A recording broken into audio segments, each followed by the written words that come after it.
The following podcast is brought to you exclusively by the Rad Rob Radio Network.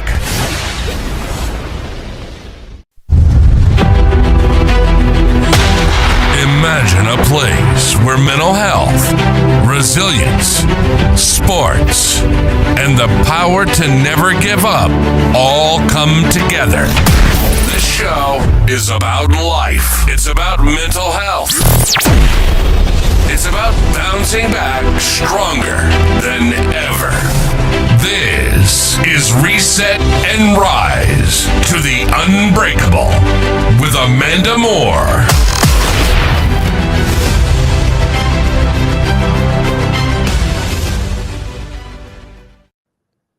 Hey guys, welcome back to Reset and Rise to the Unbreakable with Amanda Moore. I'm your host, Rad Rob Francois, along with the one and only Miss Amanda Moore. Good evening, Amanda.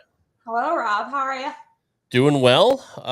Still unemployed. So if anybody out there has a job for old Rad Rob here in Middle Tennessee or even Kentucky, I don't even care at this point. I'll drive to Kentucky if I have to. Okay. No, I'm trying to stay positive. I don't have a choice, right? I can't do anything about it. But it is what it is. We still have the show, and we still have an amazing guest. So that's what I'm excited for. How did you first hear about our guest? This is bizarre, but when I started running out of people from my Facebook friends list that I knew had a story to tell, I just clicked into, how you can search things in Facebook, like just search anything and not just people. Sure. And I searched in turning passion into purpose. And Rick somehow ended up in my search queue because I was looking for realtors, I was looking for veterans, I was looking for everything. And Rick was like one of the first 10 people that popped up with real estate. And then I kind of just started looking at his socials and saw that he had a story to tell. I had to go back a little bit on his Facebook, but I kind of got a hint of something, that there was something there. So then I just out of the blue reached out, and to my surprise, he responded back. He's a very humble human being, very kind, definitely does have a story to tell. If I'm not mistaken, I think he's around 37 because I know he's 5 years younger than me. So he's got to be right around there. But his story is truly what embodies what this show is about. It's resilience, faith, and reinvention of his life, and who he thought he was supposed to be in his life and who he's become is just a very phenomenally intelligent, business structured human being. Still remains humble with that. He chased a college football dream. Then he was suddenly sidelined to a devastating Crohn's disease diagnosis. Then he went to touring the country in a rock reggae band, to experiencing homelessness. So when he sent me his bio, there was a lot of things I picked up on his bio that really hit home with me, and homelessness was one of them. Yeah. Now he is building one of Florida's fastest growing real estate companies. And what I admire most about Rick is not just how he's rebuilt his life, but how he's chosen to give back to his community. He's using his journey to inspire and serve his community. So tonight we're going to kind of dive into the powerful story he has regarding his faith, his perseverance, and his purpose and passion in life. He's got a good story to tell, and I'm just so impressed with where he's at in life right now. I follow him on socials, and I think he follows me back on one of them, but he's just a very positive, upbeat person that always has something great to say no matter what's going on in his life. So I can't wait to talk to him. All right, well, let's not wait any longer. Let's introduce our very special guest to the show, Mr. Rick Haas. Good evening, Rick. Thanks for joining us. How are we doing, everyone? Well, thank you for being here. We appreciate you taking time out of your super busy schedule. So thanks for being here. Absolutely. Luckily, you picked at nighttime when this is like the only time I'm not busy. All right, Amanda, fire away. Okay, so I was just telling everybody who's listening or will listen a little bit about you. I believe, are you like around 37, 38, somewhere in there? Yep, 37. Okay, because I was gonna say I thought you were like 5 years younger than me. I lie and say 28 all the time. So yeah, we all do. So when I read your bio, Rob was asking me how I first found you, and I don't even know if you know how I found you, but I was looking for people that were involved that were veterans or in real estate or big public figures that had somewhat of a story to tell. And I kind of went through and started following your socials, and I found there was a story there of some sort. And that's why I randomly reached out to you and out of the blue and did not expect to hear back from you, because you're probably like, who the heck is this lady? Never heard of her in my life. So I was very pleasantly surprised. And then when we got your bio, I read it, and I was just, there were very many points of yours that you spoke on that hit home with me. One of them being homelessness. That really tugged at my heartstrings. But I know somebody personally that's battled a really bad bout with Crohn's disease and still has it pretty bad. And so when you were talking about that, and then I've also experienced cancer twice in my life, you've had, your bout with the Crohn's disease and how they introduced Remicade to you, which can be used in cancer patients for chemotherapy and stuff. So I read your whole bio. It honestly was so inspiring to me to want to talk to you. So I'm glad that you approved of being on the show. So I just want you to kind of fill everybody in, just like like you did in your bio, like a short synopsis of the timeline of your life, and then I have a few questions I want to ask you regarding a few of those things. Absolutely. So I grew up down here in Southwest Florida, and my goal was always to play sports, play football. That's what I love doing. I wasn't real big into the classroom setting or anything like that. Typical jock. And so I played football all through high school. I got my senior year, I got scholarships to some of the big universities here around Florida, FAU, FIU, UCF. So there's some pretty good schools that I got scholarships to go and play football at. So my senior year, all I had was just assistant classes and PE. I had nothing really. So I was just on the straight shot to play college ball. And my goal was to make it to NFL. High school, I was 6 foot, 195 pounds. So I knew I had the size, and I had the passion for it. And so ended up my senior year, my birthday is in January, and right after my birthday, I would say February of 2006, I was at work and I started feeling sick. And so they sent me home, and I started throwing up a lot. I ended up becoming pretty much bedridden. And my parents, at this point, I was out of school for a week. My parents said, we got to take you to the doctor. Long story short, I went through every single test you can imagine. An ultrasound was what actually picked up something dark in my stomach. And so I went to a gastroenterology doctor, and he performed a colonoscopy on me and found out that I had severe Crohn's disease. And when I went back in for the appointment, I think it was like a day later, he was talking to me about it. It was so bad to the point where I had to lay down everywhere I went or else I'd get sick. I went from 195 pounds to about 140 pounds in 2 weeks. Wow. No Ozempic needed. Wow. So I was just bare bones. And this was probably about 3 weeks into it. The doctor had, once I came into the room, the doctor had my mom step out. And he said, hey, I had your mom step out because the Crohn's disease is basically strangling organs in your body. It's not letting organs function properly. And if it shuts off some of those organs, it'll shut off some of the bigger organs, which could lead to death. He said it's rare that it happens with death, but you never know. But it is affecting you. I couldn't even keep down water. I would take a sip of water and throw up.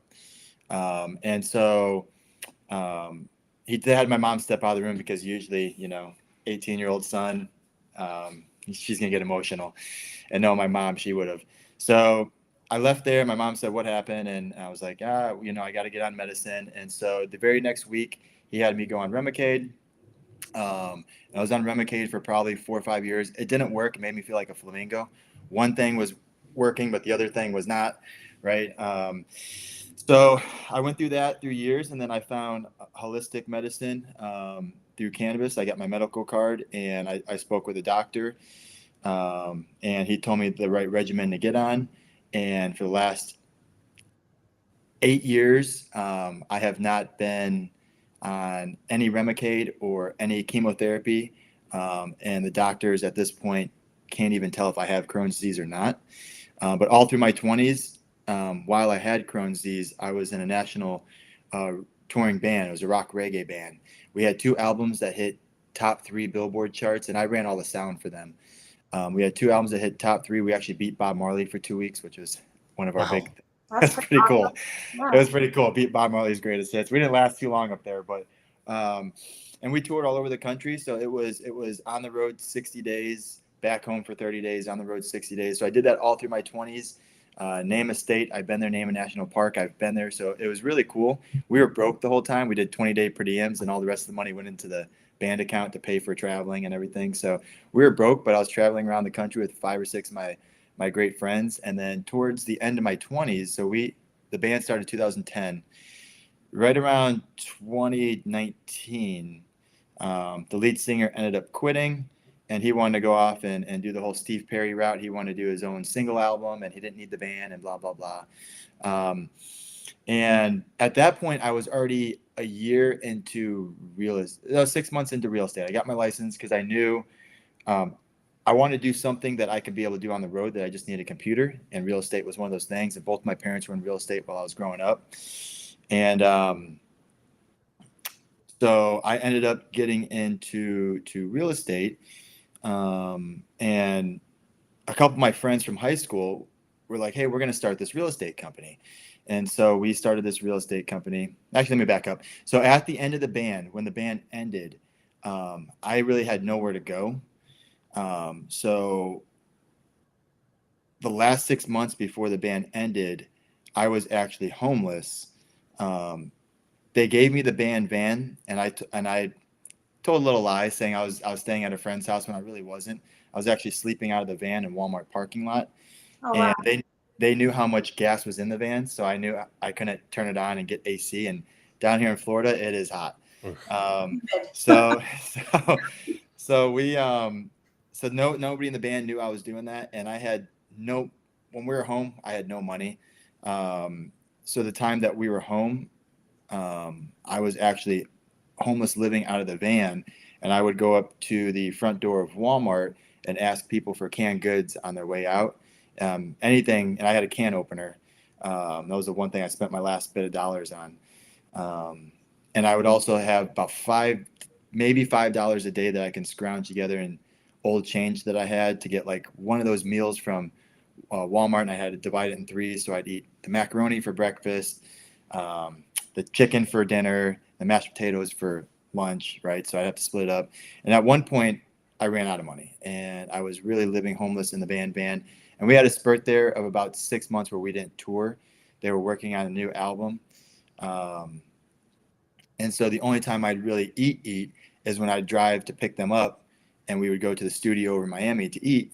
And I would pig out. I'd get so much food and eat and take it with hide it in the van. So that way, after I dropped them off from the studio, I would have food. I didn't want any of them to know that it was a pride thing. I didn't want anybody to know I was homeless. I didn't tell my parents or anything like that.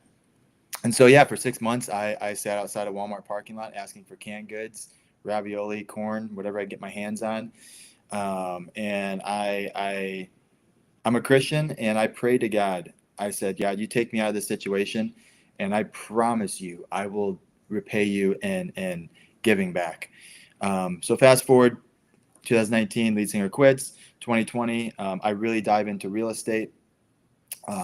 And me and some of my friends from school were like, well, let's start up this company. So it was me and 5 other people, and we started up Marzucco Real Estate. And we thought we had a little office that was no bigger than a kitchen.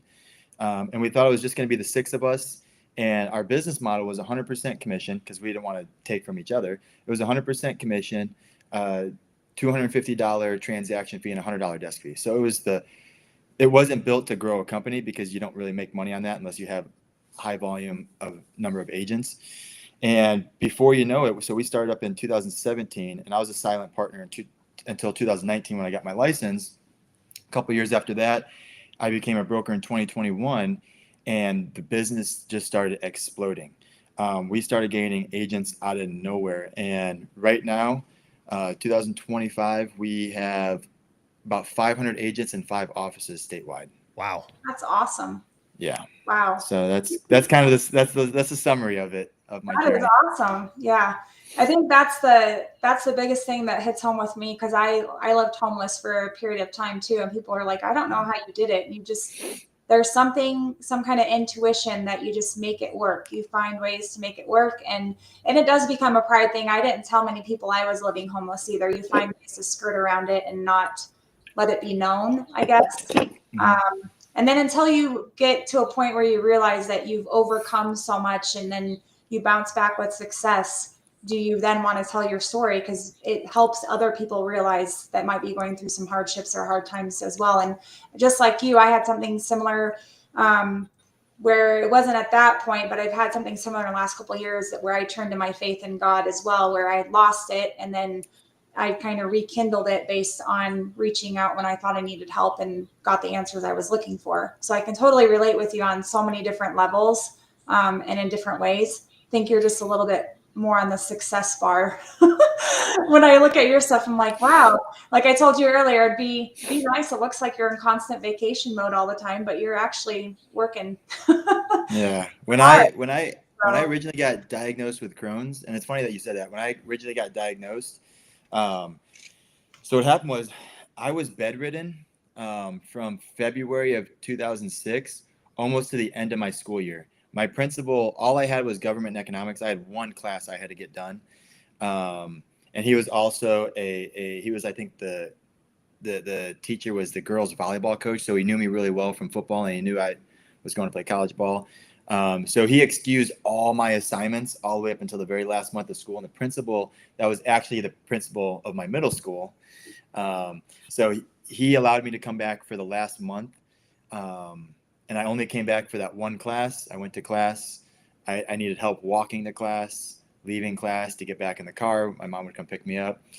And I blamed God for it. I said, you know what, God, it was your fault. You took this away from me. Because what happened was all 3 of those scouts from all 3 of those colleges called to get my weight, to see how I'm doing, make sure I'm still doing good in school, I'm not getting in trouble.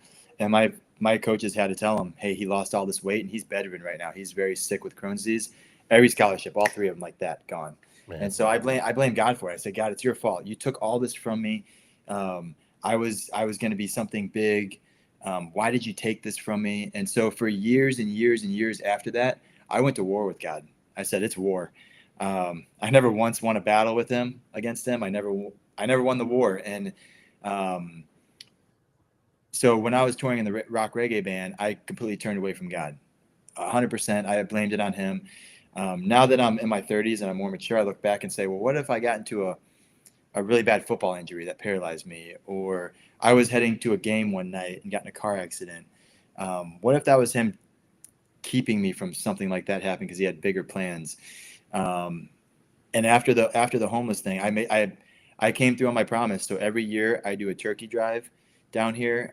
I host a turkey drive where we raise enough money to feed 300 families out in Immokalee, which is a very, very poor area here in Florida.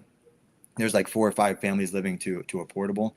And I do a toy drive where we raise about enough money for 1,000 toys. And we go out there and knock on the doors and hand out toys. So I've definitely made good on my promise. And there's other things that I do. I volunteer for Habitat for Humanity, and whenever my church has things, whenever we have hurricanes down here and we're kind of shut down for a week or 2, I go to my church and I travel around with them and help rip out drywall and whatever I got to do. So, and I still live pretty modest. So everything I do now, and I came to terms with God and I said, look, I messed up. I turned away from you. I knew it wasn't you. I knew you were protecting me. So I do all these things to honor his promise to me, which was take me out of that situation. And what was funny was when I made that prayer that night in the van, I had no money and no food. And I didn't get any canned goods from anybody that day. So that was like 2 days of me not eating. And I said that prayer. One day later, my mom hit me up out of the blue, and they lived about an hour away. And she said, "Hey, it would be nice to have you over for dinner tonight." And I came over for dinner, and she's like, "Hey, I know you're staying at your friends' houses and stuff like that. Why don't you stay here?" And so that was gonna take me out of the situation. So I said, all right, I'll make do on my promise. And so every year I do that toy drive, I do the food drive, and I try to give back as much as I can. I literally keep a case of water in my back seat, and anytime I pull up on someone homeless, I make sure to give them water. If I'm at a gas station, I see them sitting outside there, I bring them beef jerky and food. So I try to do everything I can to repay that promise. So it's funny that you said that, because I did turn away from God for many years, and life wasn't getting better. Yeah. So it never does, and it never will, No. honestly. And he did protect you through all that. I mean, every little bit of food you got was his provision, and Yep. you had to reach rock bottom to turn back to him. And yeah, it's just a miracle. It's a miracle of God. That's what he does. It's all part of his plan. Yeah. Exactly. So given where you're at now with real estate is a really competitive field, obviously. So I'm particularly interested in how did your struggles with Crohn's and homelessness shape the way you approach business and leadership today? So it created, going through that, that's, most people don't go through an illness like that, or homelessness, or like I said, all through my 20s, that's all I did was travel around with the band. $20 a day is nothing. So being broke, going through all that adversity, not to mention, like, as I was growing up, my parents didn't really understand the whole music thing in my 20s. My parents are very traditional they're baby boomers, so they're very traditional with, you graduate high school, you meet someone, you get married, you buy a house, put a white picket fence out front, you keep your job for 30 years, you retire. They're very traditional when it comes to that. So both my sisters were, business owners. One of my sisters was in the Navy. My brother was in the Air Force. So they didn't really understand the whole, and I had long hair. I mean, I had long hair down to here. I saw a picture of you with longer hair. Big scraggly beard. So, and I wore like the tie-dye shirts and the flip-flops, and my parents were like, your brother's doing amazing. Your sisters are doing amazing. What are you doing? You're like a hippie. You're like this gypsy that just travels around. And I enjoyed it. But through all that, taking it from my family of like, you gotta get a real job. You gotta do this. So it was it was the Crohn's. It was the family coming at me. It was, all that stuff just created adversity. Just like sports in high school, you go through practice, it creates adversity, you fail, but your failures are just a setup for a comeback. So I knew I had a very high level of potential in me, and I knew, and the pain was so severe with Crohn's disease. It felt like, even laying in bed, it felt like someone was stabbing you in the stomach repeatedly all day long. I don't know how many days I lay there and just cried and said, God, just take this pain away for 10 minutes. So then it just created adversity. And in my head, I said, the moment I get the chance to change this, I'm taking full advantage. So it just created a lot of adversity to make me stronger and make me realize that this is not the end. This is just a setback, and it's creating a comeback for me. That's a great answer. I like that. Most people, I mean, not most people, quite a few people will take adversity or something they've been through in life, and they kind of use it as a tool or a mechanism to play the victim card the rest of their life, or use it as an excuse to behave or act or talk a certain way for the rest of their life without trying to promote change in their life as to who they are as a human being. I'm guilty of it. I still have things that I'm working on currently, and things that I've worked on that I'm very proud to have overcome them. One of those being trauma from childhood. When you overcome things that you've been through that are adversities, they all shape you in a certain way. And I think what you've done has been phenomenal in the fact that you took how something that made you feel a certain way at that time, like homelessness, and knowing how it is to have no food and no water, no money. And now you have that innate sense to have complete empathy for people that you can see are visibly in that same situation. You try to do good with what situation you've had in the past. to not allow it, at least for maybe a split second or a few minutes, not to feel the same way you've felt in the past, which is totally my belief system. Is I never want anyone, I know there's plenty of people out there that will experience something similar, but you never want anyone to experience the same pain you felt, because you know what that pain feels like.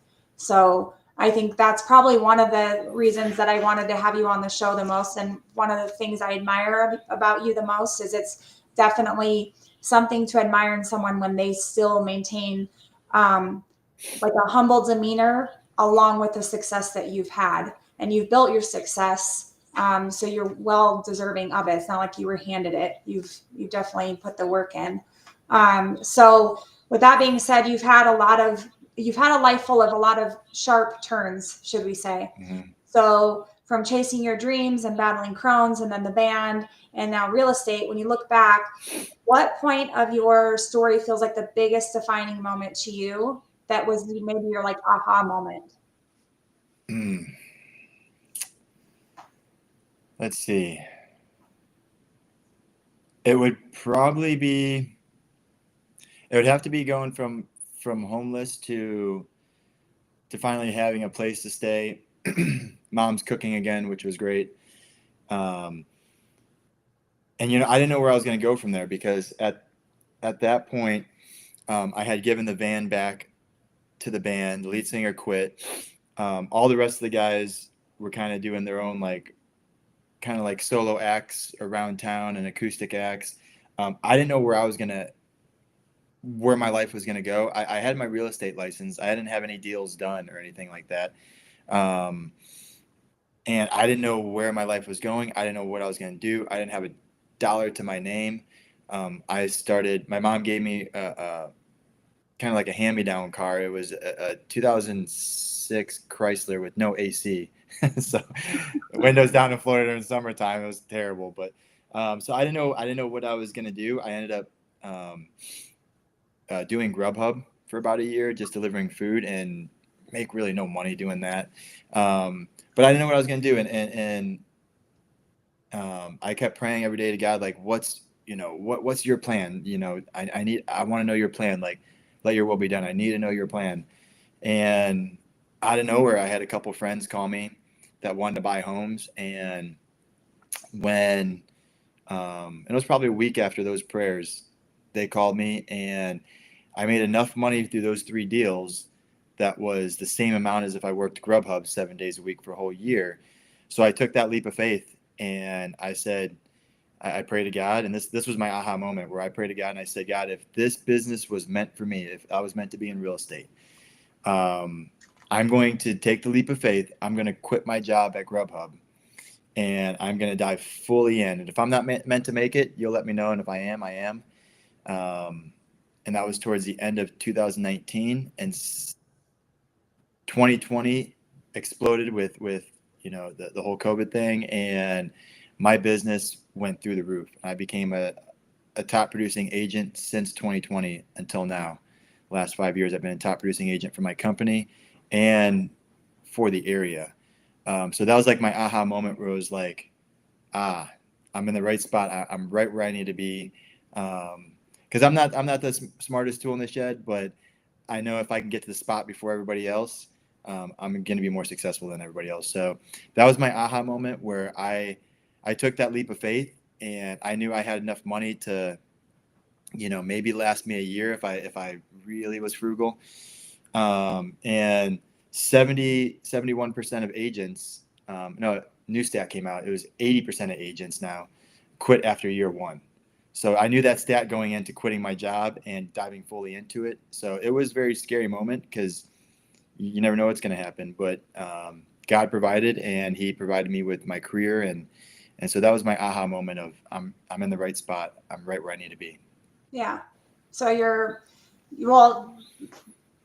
that period of time, I want to know, when you were experiencing homelessness and you had no food and you had no water and you had no money and you were praying to God, at any point in that time, were you able to, I guess, come to a point of realization? Like, were you dealing with any mental health issues at the same time? Like, did you experience anxiety or depression to a severity that's, I know for me, when I finally when I finally prayed to God and I was like, please give me a sign. This is not how my life is supposed to be.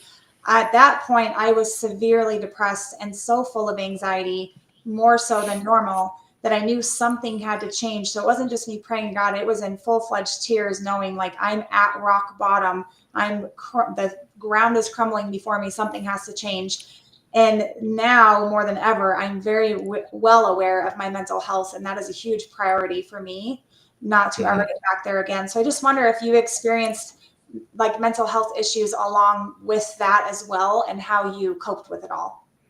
Yeah. So I was extremely depressed, and I didn't really I had anxiety, but I was really depressed during that time when I was homeless, because it felt like there was no way out. It felt like this was, and the only hope I had was I need my band to make it now, so I can have some kind of money. So it felt like there was no way out, and that I wasn't gonna. And it's like I knew I had potential to do something in my life, but this is what I was doing, was the band thing, and I didn't want to quit.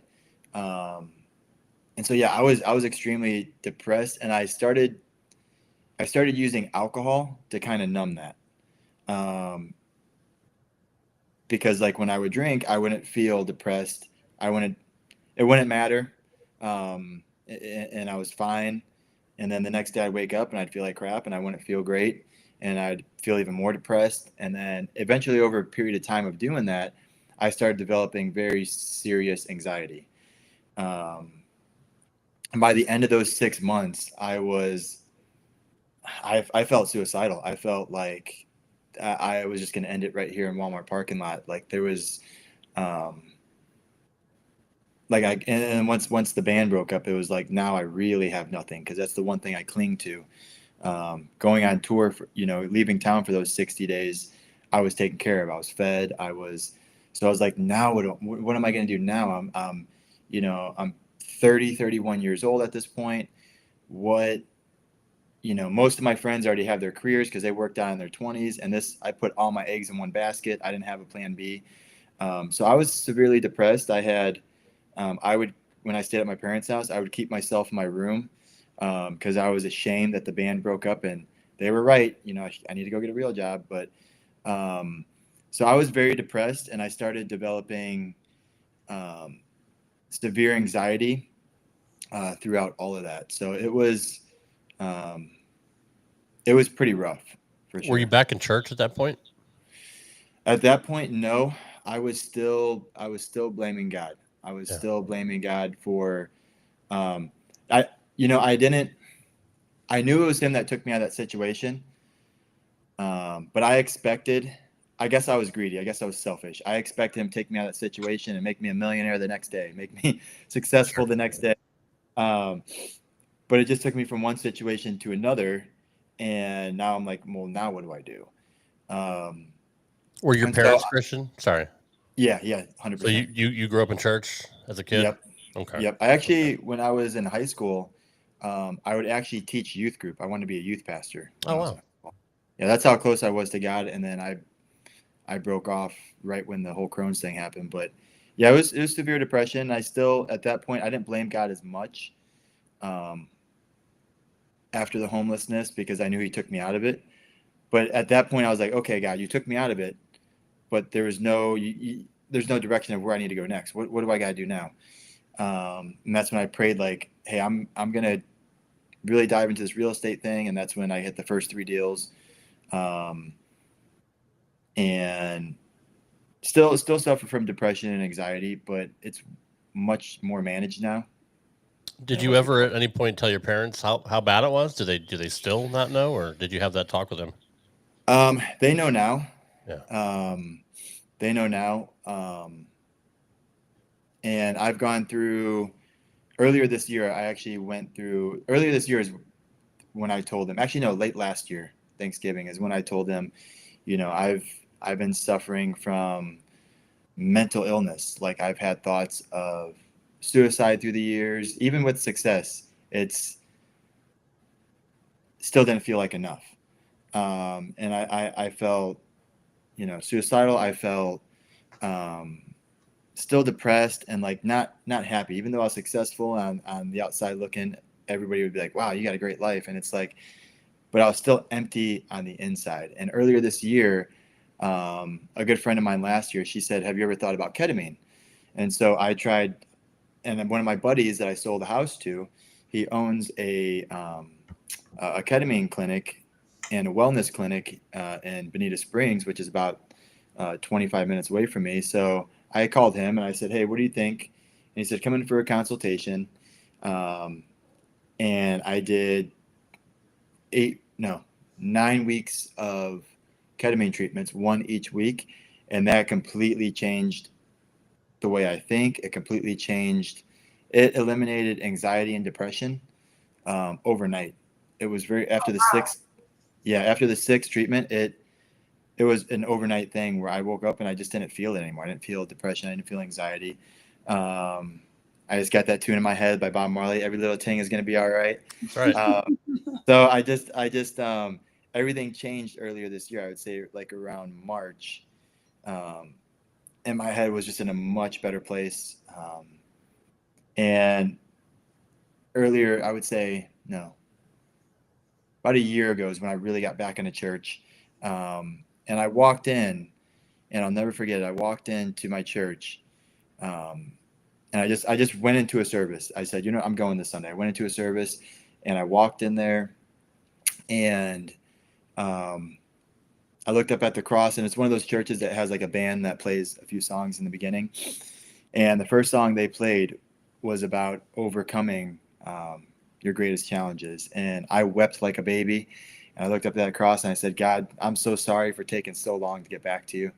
That's awesome. And ever since then, God's been good. It's been great. He's been blessing me with so many different things in life. And now not only am I part owner in that real estate company, but I also own another company and I manage two others. So he just keeps blessing me, and I just keep praying and try to be as good as I can. That's fantastic. Before you jump back in, Amanda, just to bounce off the ketamine thing, I didn't realize that was used therapeutically because there is a huge epidemic going around now of people overdosing on ketamine, which is a horse tranquilizer, typically. And you see them like zombies in the streets, like Philly, San Francisco. They're just posted about that, and I had not heard about that until recently, and that is scary. It is. I thought at first I was fentanyl, but now people are saying it's high doses of ketamine. They're just bent over, like they're asleep on their feet. It's a horrible thing going on right now. But I'm glad it actually worked for you, and I was able to. I've never realized that was used for good things. So that's that's really, really cool. I've definitely heard of that pandemic and seen it. It's almost like any substance. Too much of it can be a bad thing. True. But I got it administered, through a doctor, and they monitor you, and it's a very professional medical center type setting. And the right dosage can put you. So what it does is it takes you to a meditative state that monks in the Himalayas, it takes them days, weeks, sometimes years just to touch that for a few minutes. Yeah. And they put you in that state for about 50 minutes. And it's wild. It takes you, at least for me, it takes you to all your traumatic experiences. It takes you to, it's kind of like the movie Butterfly Effect, where it takes you to your traumatic experiences and you're like a third party watching it happen. So it took me all the way back to when I was like a kid getting into a fight with my brother. It took me all the way back there, and you're a third party, kind of like a ghost. You're watching there, and it's so vivid. You're watching it play out, and you're yelling at yourself, telling yourself, "Don't do that. This is what's going to happen. Don't do that. You just did it. And then you watch the consequences of what happened. And then when you come out of it, you like know what you need to do to be better. You know what you need to do to improve on yourself. So the right setting, the right, administered medically, it is a medicine. It's kind of like kratom. Kratom's like the same thing where, you can take too much of it and it could really mess you up, but administered right, there's medical benefits. So yeah, I've definitely seen that epidemic out there with people using it wrong. And of course, what was that guy from Friends that used it? Oh, Perry, right? yeah, Matthew Perry. Matthew Perry. Yeah. Yeah. So I actually had to sign a waiver going into this ketamine treatment. And it was the Matthew Perry waiver. Oh, wow. That hey, we're not going to overdose you. We're not going to, we're going to make our recommendations on how much you should take and all that kind of stuff. But what he did was he was being administered by a doctor, and he got hooked on it so much that the doctor said, no, we're not giving it to you anymore. And then he hired one of those in-home doctors like Michael Jackson did, and kept giving him way too much. And he's paying this guy hundreds of thousands of dollars to give it to him. And he went in the hot tub and ended up dying. So yeah, used wrong, of course, it's bad. But the way they gave it to me, it rewired my brain. So that depression, that suicidal thoughts, that anxiety, it doesn't even exist anymore, which is wild to think, because awesome. I have it pretty bad. That's really good to hear. Yeah. That's great to hear. So we're going to turn tables now on, you stated you have multiple companies. So I know you have there's the Freedom TC, right? Mm-hmm. The Open Doors channel. Yep. Right. And then you have is it Marzucco Real Estate? Okay. Mm-hmm. So you have those three. Do you have any other ones that I'm unaware of? So I work with Premier Entertainment, which is an entertainment group. So it's actually the bass player for my old band. They ended up forming a new band, kept all the same members, just had a new lead singer. But he created a entertainment group called Premier Entertainment, where he books acts all around Southwest Florida. And he brought me on. He's like, hey, do you want to be part of this company? When these bands and stuff hire us, I'm going to need a sound guy to run sound. So I'm partnered with him in that company, running sound. I'm also, right now I'm working, I have Haas Homes Inc., which is an investment company, where I do novation type wholesaling deals through there. I'm also working to get my insurance license so I can do home insurance. That'll be another company I'm going to start up. I get bored every 6 months to a year. I'm like, I need to start up a new company. Right. Yeah. Pretty soon. Exactly. Where'd you learn how to run sound? Is that something you learned in school, or just something you picked up on your own? Old school. I just watch people do it. Nice. I had before I ever ran sound, we had a sound guy for my old band. And I was actually selling merch for the first 3 years of my band in my 20s, their name was SoFlo for Southwest Florida. So I was running merch for them, and I would notice when we tour around the country, they would have random sound guys, and they wouldn't do a great job. The sound guy had no passion. He didn't care. He was just trying to make it sound somewhat decent. And the guys would complain after all that because, people would say, oh, well, the band sucks. Well, the band didn't suck. It was the sound guy that sucked. So I told him, I'm going to learn how to do this. So when we were back home playing shows around Florida, we'd have a sound guy that would travel with us, and I would just learn behind him, and he would teach me and teach me and teach me. He ended up going and being the sound guy for Barbara B. Mann, which is a big performing arts center down here. And so I took over, and I just jumped into the fire right away. I screwed up my first couple shows, but then after that, I started Googling and YouTubing how to do it. I wish ChatGPT was around because I could have just ChatGPT'd how to be the best sound guy. Right? Yeah. I just used YouTube, and I just kept watching, and I took the board home with me, and I had a speaker, and I would just practice and practice. So I just learned the old school way, how to do sound. Do you do photography too? I did have a photography company in my 20s called Black Sheep Photography. So even while I was in the band, I said, I don't. So at one point it was so crazy. I was running sound, and then next to the soundboard, I would have the merchandise table set up. So I would be running sound. I would turn to my left, sell a T-shirt. And then after I get that done, I'd pull my camera out. I'd go up to the stage, take pictures of them, and run back to the soundboard. So at that point, I was working like 3 different jobs to keep myself busy and make myself feel like I was, a part of the band. So I did have a photography company for a little bit. And I took pictures of like live music and nature, stuff like that. So pretty soon you can maybe be like your own person when it comes to advertising homes you're selling. You just take your own photography. Yep. Yeah, I have. Yeah. So all while maintaining your own personal brand with all these companies you've invested time and effort and money into, what's the one key for you to staying innovative in an industry that can feel saturated? The thing is, in my industry, in my business, a lot of people, they keep the same marketing. They keep the same level of, how do I put it? They don't reinvent themselves. Every year in real estate, you got to reinvent yourself. Things are different. The market's different. I change, you have some of these agents that haven't changed their headshot in 30 years. So the thing about my industry and what I do is it's almost being a real estate agent is almost like being an entertainer. Okay. If you play the same song every single night, okay, yeah, there's only so many times you can hear Freebird before you're like, no more Freebird, please, for the love of God.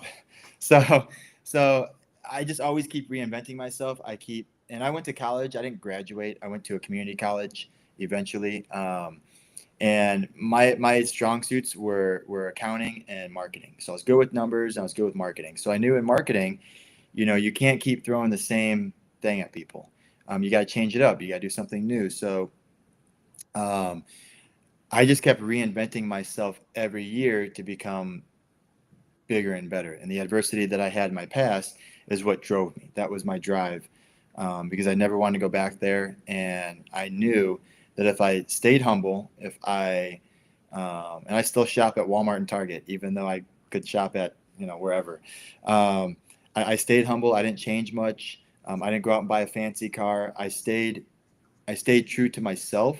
Whereas a lot of these agents, and even professionals in other businesses, they make, I've seen it over COVID. I saw agents out of nowhere get their license and make a couple $100,000 and then don't save any money. They go out and buy the new car. They go out and travel here. They go do this. They don't live modestly. Yep. And now I see them working as bartenders again. Yep. And they're dropping their real estate license because they can't pay the board dues. So my adversity was my drive. And I'm such a career-oriented person. That's probably why I'm not married and no kids. And all I do is just wake up and focus on my career every day. That's, and it's now getting to the point where my mom's like, yeah, Mom. Exactly. Yeah. I'm like, mom, you got enough. You got 5 grandkids. You're okay. I didn't have my first child until I was 42. So you still got time. I still got time. So yeah, that was my drive, was my adversity. And my motivation is every day I wake up and I tell myself, because I'm independent contractor being a real estate agent. Every day I wake up and I tell myself, you're unemployed. You need to get up out of bed and go find a deal. You got to go talk to someone. So every day I'm harsh on myself. And I don't think a lot of people do that. I think too many people pat themselves on the back every day and they're like, yeah, I can take the day off. I can do this. Whereas I know if I take a day off, there's going to be someone else that's one step ahead of me. And I'm going to be sitting here asking, well, why are they one step ahead of me? Well, it's because you took that day off. You didn't keep working. So my drive and passion, I'm a workaholic. So my drive is working. And even when I go out of town, and like you said, Amanda, you see me traveling and do all this stuff, my computer is within spitting distance of me.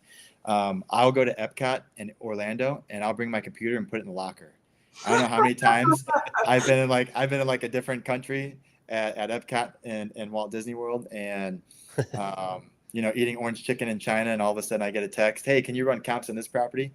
Yep. I go and grab my computer. I go to Germany and I sit at the table and I work, and so I'm a workaholic. My computer is everywhere, and the girls that I have dated, they're like, really, we're doing this. I'm like, sorry, I can't help. I get excited to talk about real estate. I get excited to talk about my career. So that's my passion, is working. And if I don't work, I freak out. I lose my mind. I don't know how to take a day off, really.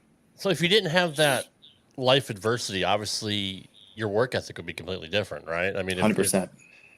And it's good that it's unfortunate you had to go through that, but it's also good because it built so much internal character for all that struggle, that you don't take anything for granted. Because like you said, if you don't work, you don't get paid.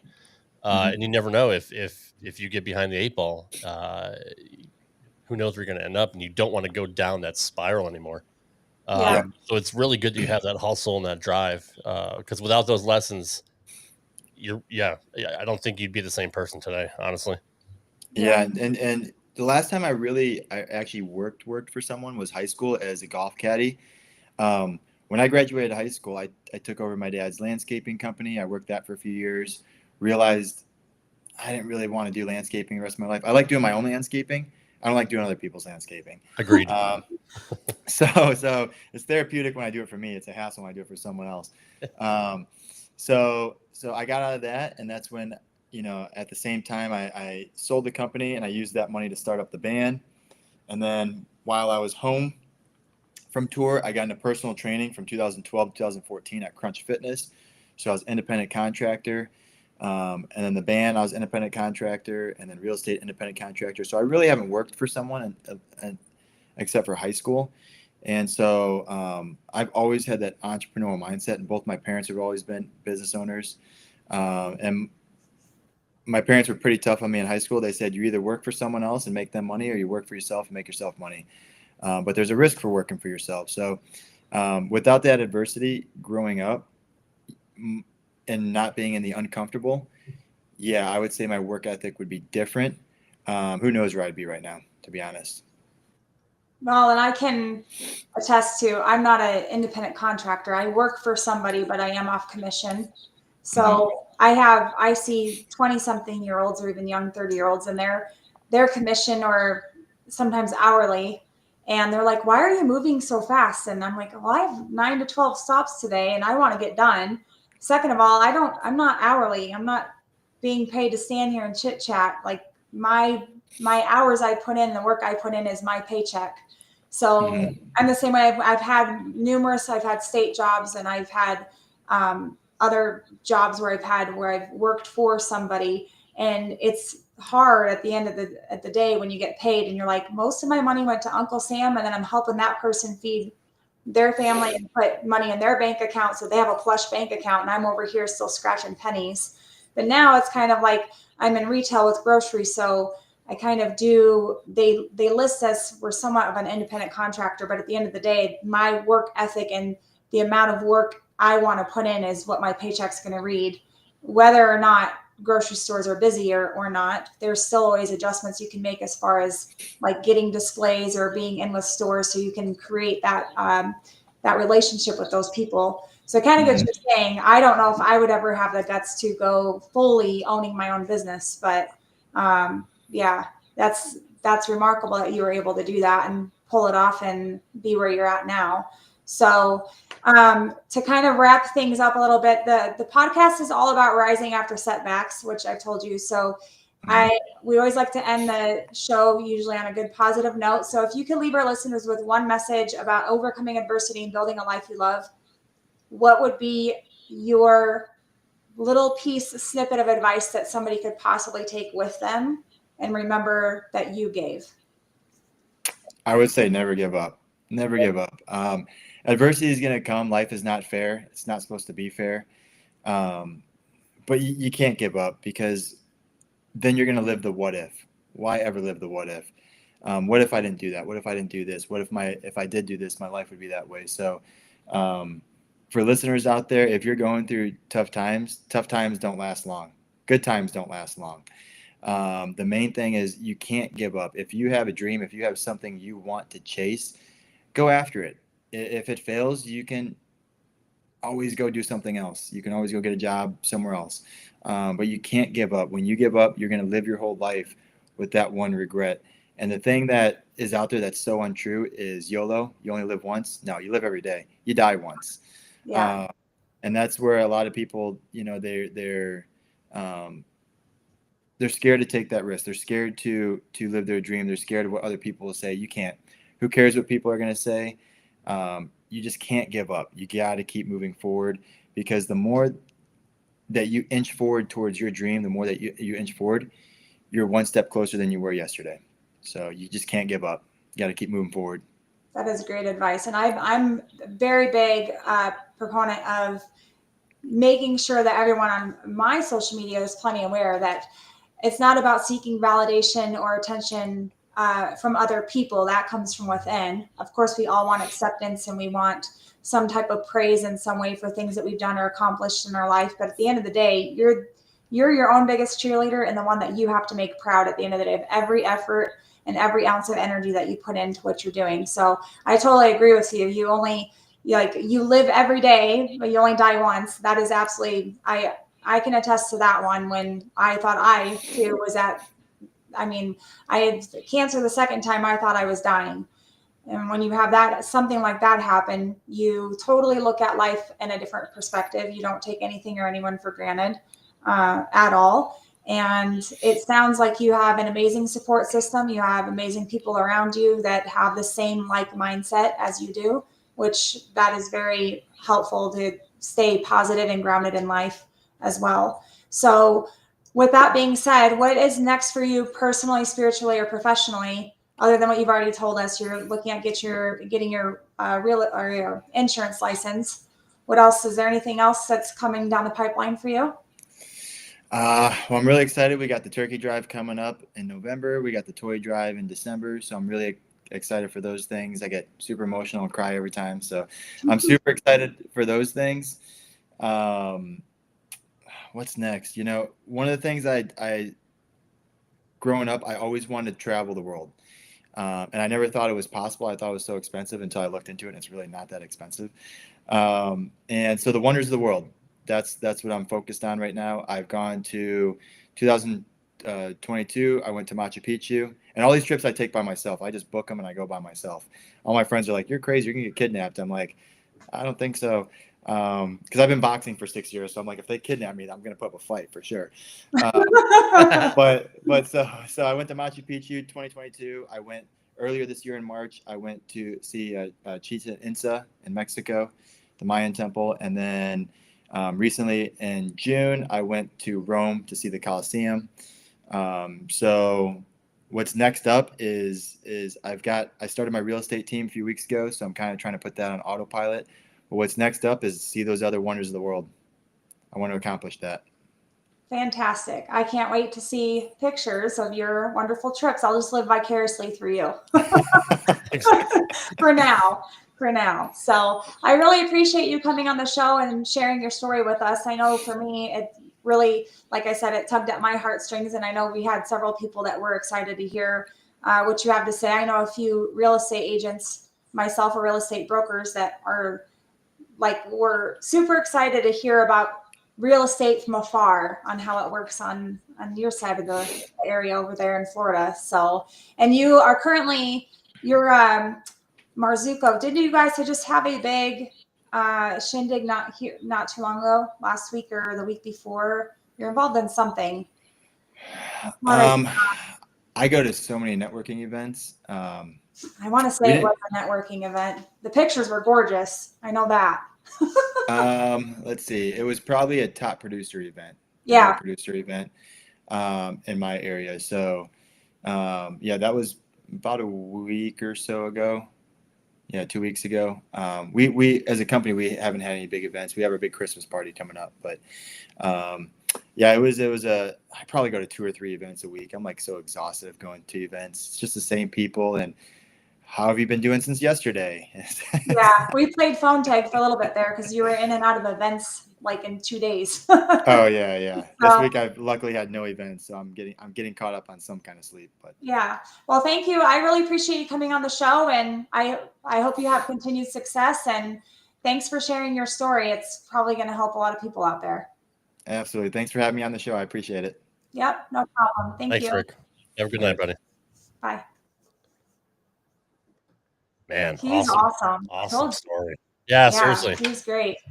Just to go through all that, it is true. Like if he didn't have that wake up call, right? Like one day he's expecting to go play college football. He's got all these recruiters after him, and then boom, life throws him a curveball, and he ends up with Crohn's disease, and just riddled his body and had to go through all of that. And then he thinks, okay, it's going to get turned around now. I'm touring with a band. We're going around the country. Then all of a sudden that rug gets pulled out from under him. So just all those life lessons just built him into what he is now in his late 30s. So and it shows that he's very humble. He's a very driven person. Very Absolutely. And he's not one of those that thinks he has to work all the time to be successful, and that way he has money, and he doesn't want any of, you know, the wife and the kids and stuff.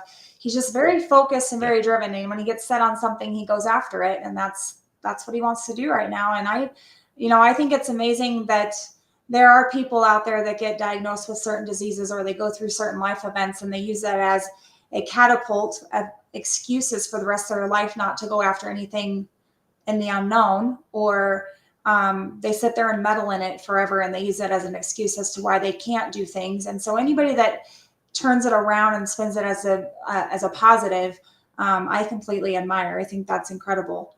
So with that being said, next week we have Victoria Reynolds, and she's an author of the book Transcending Fear. So I happened to find her off of a whim as well. All these off a whim guests. So she'll be amazing. She's had a few changes with things that she's doing, and new opportunities she's had come about that she's promoting at the moment as well. So I'm excited to get her on the show and learn a little bit more about her background and have her share her story. Her book, Transcending Fear, you can get it on Amazon. That's where I got it in paperback, and it's super good. I read it. It's probably one of maybe 5 books in my entire life I read in a week. So I've already made the comment. I'm going to reread it again before the show next Tuesday because it's just that good. It's one of those that kind of starts out a little slow, going in through the history of the background of her life, and then it picks up, and you get a whole different depiction of her, of who she is as a human being. So, and she is on, I do follow her on Facebook, and she definitely puts out some good information on there as well. So I'm excited for her, and we have a couple more guests. We're still looking for, I think there's 2 weeks in December I need to fill back up that I had guests, and then they had something come up, so they're going to be later towards the beginning of the year. So we're looking at solidifying a couple more weeks. And then I know in September, you're going on vacation. So Yep. we'll have a week of no show. So we were going to try to pre-record, but that's not going to work out. So anyway, so I'll have a little bit of a week break there. But yeah, I think tonight's show is really good. I was just curious to see, sometimes people handle adversity, or like in his case, homelessness, a little bit different. And they don't see it as a wake-up call or a sign that something needs to change, and they don't experience mental health dilemmas with it. They kind of just deal with it and say, well, this is what it is, and I'm just going to go through the motions. So it was nice. It was actually refreshing for me to hear that somebody actually went through something and had the same similar thought process that I did while going through it. It is hard. And what's horrible is the people that shame others for being homeless when you don't know their backstory. You don't know why they're homeless or what they've gone through to get to that point. So a lot of people want to point the fingers instantly to they couldn't pay their bills, or they did drugs, or they got in trouble and they were in jail, or they spent time in prison and they have nobody. It's like, that couldn't be farther from the truth. For if you get to know some people that are homeless, there's a lot more people that are homeless out there that's not actually their story. Sometimes you just have nothing. Right. You have nothing, and you have to work from the bottom up. So I commend him highly for having the courage to share his story on here. And again, if anybody knows anybody that has a story to share with us that would be beneficial to listeners, just have the courage to do so and want to share, because you could probably help someone or even save someone's life so they don't feel so alone, even virtually. So anyways, great show. Can't wait to have Victoria on next week as well. Absolutely. If you guys want to listen to this in audio form, if you're on the go, we are on all major podcast apps. We're on Spotify, iTunes, Stitcher, Apple Podcasts, Google Podcasts, literally anywhere you get your podcasts. If you can leave us a 5-star review on iTunes, we would appreciate that. And as well here on YouTube, if you like and subscribe and comment on our videos, it definitely helps us get through the algorithms so we can be found by more people, so we can continue to help more people. That'd be greatly appreciated. Let's see what else. You can follow us on all of our socials. We have a private Facebook group, Reset and Rise to the Unbreakable. Just search that on Facebook. and we'll let you in there. And we are on TikTok and Instagram as well, Reset and Rise Podcast. So we would appreciate if you subscribed on there and told all your friends. And we appreciate everyone's support. And we'll be back next week with another edition of Reset and Rise to the Unbreakable with that one right there, Amanda Moore. We appreciate you guys. We'll see you next